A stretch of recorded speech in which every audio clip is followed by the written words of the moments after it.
नमस्कार मित्रों, आप सभी लोगों का लेट्स क्रैक द परीक्षा यूट्यूब चैनल पर सभी लोगों का हम स्वागत करते हैं। मेरे छोटे बड़े भाई बहनों एवं मेरे मित्रगण, आप सभी लोगों से निवेदन है कि आप लोग इस सेशन को सभी लोगों तक शेयर कर दीजिए और अपने यूट्यूब चैनल पर सब्सक्राइब कर लीजिए। चलिए हम प्राचीन इतिहास के प्रश्नोत्तरी श्रृंखला नंबर 4 की शुरुआत करते हैं। इसमें कुछ महत्वपूर्ण प्रश्न हैं जो आपके साथ हम डिस्कस करेंगे। आप लोग इसे ध्यान से देखिए और इसे आवश्यकता पड़े तो नोट डाउन भी कर लीजिए। चलिए हम क्वेश्चन की तरफ मूव करते हैं। आज का हमारा पहला क्वेश्चन है, किसको वाजस्नेयी संहिता कहा जाता है? किसको वाजस्नेयी संहिता कहा जाता है? शुक्ल यजुर्वेद कि कृष्ण यजुर्वेद कि ऋग्वेद, किनमें से कोई नहीं। तो इस प्रश्न का जो सही जवाब है वो है शुक्ल यजुर्वेद। किसको वाजस्नेयी संहिता कहा जाता है? वो शुक्ल यजुर्वेद को वाजस्नेयी संहिता कहा जाता है। और इसमें किसका संग्रह है? इसमें मंत्रों का संग्रह किया गया है, यानी एकत्रित किया गया है। अगर हम कृष्ण यजुर्वेद को बात करें तो इसमें इसमें मंत्र भी है और क्या है, इसमें मंत्र और गद्य और काव्य भी है। मतलब इसमें और शुक्ल यजुर्वेद और कृष्ण यजुर्वेद, ये दोनों जो है यजुर्वेद के ही पार्ट हैं। किसके पार्ट हैं? यजुर्वेद के ही पार्ट है। ऋग्वेद हम सभी जानते हैं, ये सबसे पुराना वेद है। ये सबसे पुराना वेद अगर पूछ ले कि सबसे पुराना वेद कौन सा है, सबसे पुराना वेद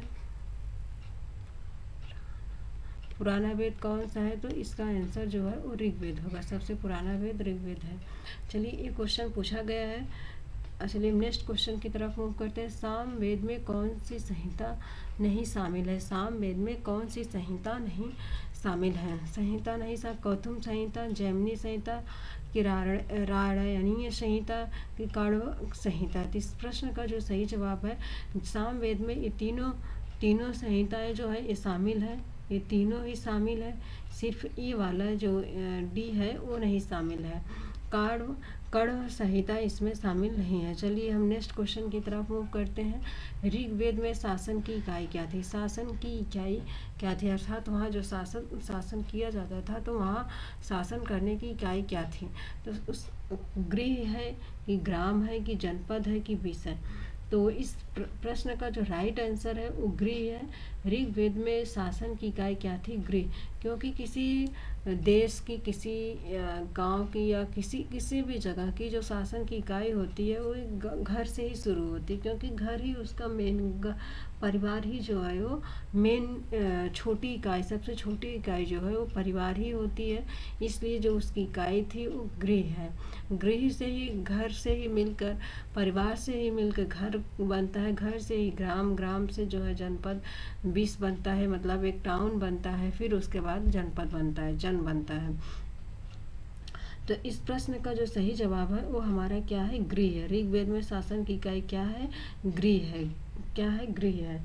चलिए हम नेक्स्ट क्वेश्चन की तरफ मूव करते हैं। जन मीन्स होता है राजा। जन मीन्स क्या होता है? जन माने राजा होता है।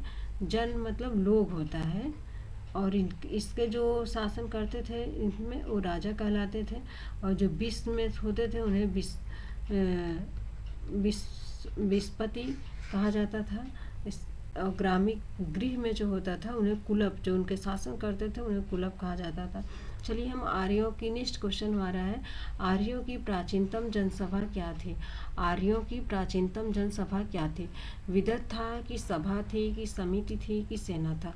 तो इसमें आर्यों की जो प्राचीनतम जनसभा थी वो विदत जो है वो आर्यों की प्राचीनतम जनसभा थी। क्या थी? आर्यों की प्राचीनतम जनसभा विदत थी। और ध्यान देने वाली बात यह है कि जो सभा, समिति और सेना है, इन तीनों की उत्पत्ति जो है वो किससे हुई है? वो इसी संगठन से हुई है। विदत से ही सभा, समिति और सेना की उत्पत्ति हुई है। और जो हुई है, अगर हम सभा में जो महिलाएं भाग लेती थी, सभा में ये महत्वपूर्ण बात यह है कि सभा में जो महिलाएं भाग लेती थी उन्हें क्या कहा जाता था? उन्हें सभावती कहा जाता। जो महिलाएं भाग लेती थी, जो सभा में जो महिलाएं भाग लेती थी उनको सभापति कहा जाता है। और समिति के जो अध्यक्ष थे, समिति के, ये पूछा जाता है कि समिति के ऋग्वेद में समिति के अध्यक्ष को, ये आर्यों में समिति के अध्यक्ष को क्या कहा जाता था? तो आर्यों में समिति के जो अध्यक्ष थे उन्हें ईशान कहा जाता था। क्या कहा जाता था? उन्हें जो है ईशान कहा जाता था। आर्यों में जो समिति थी उन समिति के अध्यक्ष को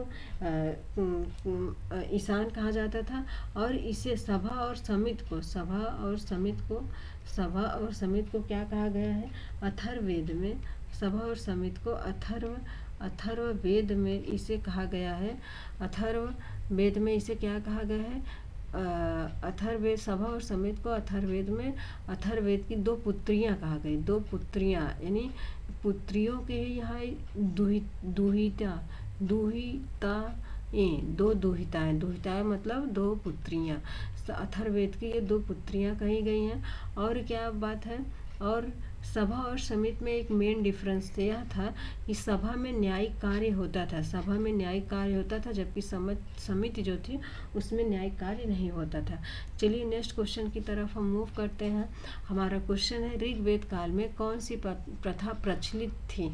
आर्डियाल प्रथा थी, पर्दा प्रथा, बाल विवाह प्रथा, इनमें से कोई नहीं। कौन सी प्रथा प्रचलित थी? तो कौन सी प्रथा इसमें से प्रचलित थी? पर्दा प्रथा, बाल विवाह प्रथा, इनमें से कोई नहीं थी। ऋग्वेद काल में एक अर्डियाल प्रथा जो था, अर्डियाल प्रथा ये जो है ऋग्वेद काल में प्रचलित था, जबकि पर्दा प्रथा नहीं था, बाल विवाह प्रथा। वहाँ जो है स्त्रियाँ जो थी वो स्वतंत्र रहती थी, उन्हें सारी आज़ादी प्राप्त थी। वहाँ ये सारे जो है नहीं थे, पर्दा प्रथा, बाल विवाह प्रथा या किसी तरह की और जो महिलाओं के प्रति उनके सम्मान को ठेस पहुँचाए, ऐसी प्रथाएं वहाँ प्रचलित नहीं थी आर्यों के समय ऋग्वैदिक काल में। आर्डियल प्रथा में प्रचलित थी। ये आर्डियल प्रथा में जो है इसमें अग्नि से परीक्षा होती थी। मतलब ये एक प्रकार की क्या थी? आर्डियाल प्रथा एक प्रकार की मतलब उसमें एक न्याय का एक था कि अगर कोई झूठ बोलता है, कुछ करता है, तो उसे इससे गुजरना पड़ता था। तो इसमें होता था अग्नि परीक्षा होती थी। क्या क्या होता था? अग्नि परीक्षा होता था। और उसके बाद गर्म कुल्हाड़ी की परीक्षा होती थी, पानी की। मतलब ये सारी परीक्षाएं परीक्षाएं होती थी ऋग्वेद काल में। तो कौन सी प्रथा प्रचलित थी? आर्डियाल प्रथा प्रचलित थी। ये बहुत ही इसे हम कह सकते हैं कि ये बहुत ही मतलब बहुत कठोर प्रथा थी, आर्डियाल प्रथा एक प्रकार से। चलिए हम नेक्स्ट क्वेश्चन की तरफ। ऋग्वैदिक काल में कन्या की विदाई के समय दिए जाने वाले उपहार को क्या कहते हैं? ऋग्वैदिक काल में कन्या की विदाई की तो क्या कहते हैं? वहतु, अघन्या, उपस्ति, अमाज। तो इसका जो इस प्रश्न का जो राइट आंसर है वो वहतु है। ऋग्वेद काल में जब कन्या की विदाई होती थी, विदाई के समय जो उपहार दिया जाता था उसे वहतु कहा। अघन्या मतलब गाय को नहीं मारना। आर्य लोग जो है वो गाय को अपना धन मानते थे, गाय को ही वो अपना धन मानते थे, वो गाय को मारते नहीं थे। एक क्वेश्चन पूछा जा चुका है। अमाजु मतलब होता है जीवन भर अविवाहित रहने वाली स्त्रियों को। जीवन भर जो स्त्री अविवाहित रहती थी, अविवाहित थी, उसे क्या कहा जाता था? उसे अमाजु कहा जाता था। चलिए नेक्स्ट। ऋग्वैदिक काल में किसका उल्लेख है ऋग्वैदिक काल में? वे चावल से परिचित थे, मंदिर में पूजा करते थे, लोहे के प्रयोग से आर्यों के पुनर्जन्म किसका उल्लेख है? तो आर्यों में वे चावल से परिचित थे। ये तो मतलब वे चावल से परिचित नहीं थे, गेहूं जौ से तो परिचित थे। मंदिर में पूजा करते थे। आर्यों के समय मंदिर में पूजा नहीं होती थी। लोहे का प्रयोग भी नहीं होता था। आर्यों में पुनर्जन्म मतलब ये सत्य है कि आर्य जो है पुनर्जन्म को मानते थे। इसलिए इस प्रश्न का जो राइट आंसर है वो आर्य को पुनर्जन्म, आर्य पुनर्जन्म को मानते थे। इसका राइट आंसर डी है। और जो तीनों ऑप्शन है ये आर्यों में नहीं थे, ये जाके ऋग वैदिक काल से हट के जो है उत्तर वैदिक काल में ये शुरू होते हैं। चलिए नेक्स्ट क्वेश्चन हम देख लेते हैं। उत्तर वैदिक काल की विशेषता नहीं थी, उत्तर वैदिक काल की क्या विशेषता नहीं थी? चित्रित धूषण मृदभांड का प्रयोग, लौह हथियारों का प्रयोग, मातृसत्तात्मक जाति आधारित और व्यवस्था, क्या विशेषता नहीं थी उत्तर वैदिक काल में? हम इसके पहले पढ़ें कि ऋग वैदिक काल में जो है स्त्रियों की बहुत अच्छी, स्त्रियों का जो मान सम्मान था वो बहुत अच्छे से होता था। वहाँ स्त्रियों को उच्च स्थिति प्रदान थी और वे अपनी शिक्षा लेती थी। सारी चीज़ें जो है उनमें किसी प्रकार का भेदभाव नहीं था। तो इस प्रकार जो ये सारी व्यवस्थाएं कहाँ थी? ऋग वैदिक काल में, ना कि उत्तर वैदिक काल में थी। इसमें कौन सी विशेषता नहीं है? तो हम यहाँ से इसको समझ सकते हैं। तो इसकी विशेषता कौन सी नहीं थी? मातृसत्तात्मक, क्योंकि ऋग वैदिक काल में मातृसत्तात्मक था, जबकि उत्तर वैदिक काल में ऐसा कुछ नहीं था। यहाँ स्त्रियों की स्थिति बहुत ही बेकार हो चुकी, मतलब यहीं से स्त्रियों की स्थिति बेकार होना शुरू हो गई।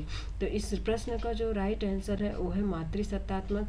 बाकी ये सब उत्तर वैदिक काल में चित्रित धूषण मृदभांड का प्रयोग हुआ, ये सही है।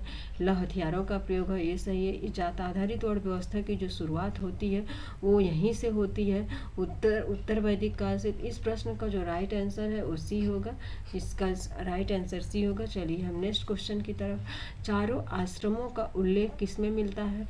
शतपथ ब्राह्मण में, तैत्तिरीय ब्राह्मण में, अथर्ववेद में कि ज्वालोपनिषद में? इस प्रश्न का जो राइट आंसर है वो ज्वालोपनिषद में ही सबसे चारों आश्रमों का उल्लेख जो है वो ज्वालोपनिषद में ही मिलता है।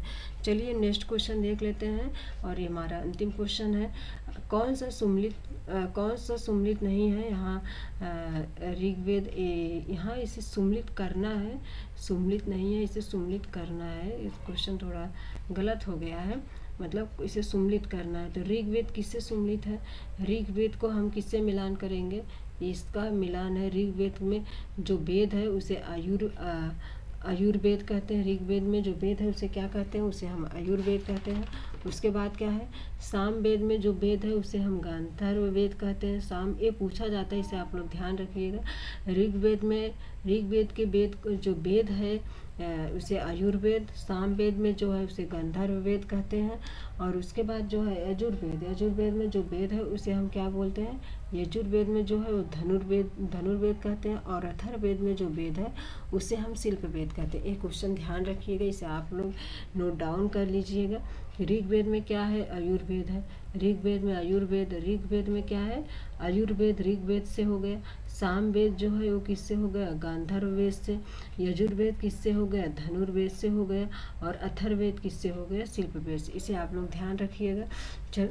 फिर आज का हम सेशन यहीं तक रखते हैं। अगले सेशन में फिर आप लोगों से हम मिलते हैं कुछ और नए क्वेश्चन के साथ। आप लोग सेशन को शेयर कर दीजिए और सभी लोग इसे सब्सक्राइब कर लीजिए और वीडियो को अंत तक ज़रूर देखिए, आप लोग को फ़ायदा ज़रूर होगा। धन्यवाद।